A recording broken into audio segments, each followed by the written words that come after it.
BPFआ बिराद मोजां फिथाइ थाइजागोन आरो दासिमाव जोङो 27 सिटआव 100% देरहागासिनो दं आरो 27 प्लास जानो हागौ।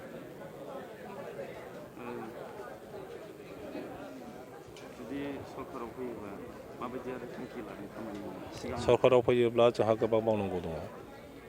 दासिमबो रायजो राजाफोरनि गांनाय उखैनाय कृषकफोरनि थाखाय इरिगेसन बानायबावनांगौ दङ, मेकानाइजेसननि प्रयोजन दङ। जोंनि जायगायाव आबादखौ बोरैहाय बांसिन खालामनो हागोन बेनि खामानि जोंहा मावनांगौ दङ। हेल्थ सेक्टराव गोबांथार मावनांगौ दङ। दासिमबो गामि लेभेलाव हेल्थनि सायाव जेरै नांगौ बेखौ मावफुंनो हायाखै। गतिके बिनि सायाव मावनाय जागोन। शिक्षानि सायाव मावनांगौ जोबोद दङ। दासिमबो लिटारेसि रेटखौ 100% हायाब्लाबो 90+ सिम लांनो हानाय बे खामानिखौ जोंहा मावनांगौ दङ।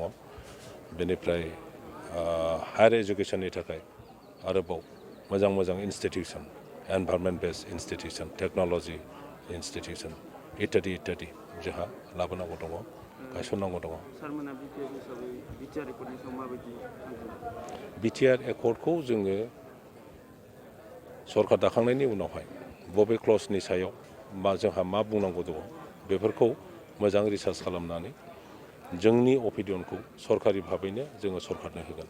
सारा बेसेबां डिफारेन्सआव देरहागोन होनना सानो? डिफारेन्सखौ दायो नुसिगोन, खिन्थु आं आसा खालामदों 2000नि गेजेराव जोङो देरहागोन।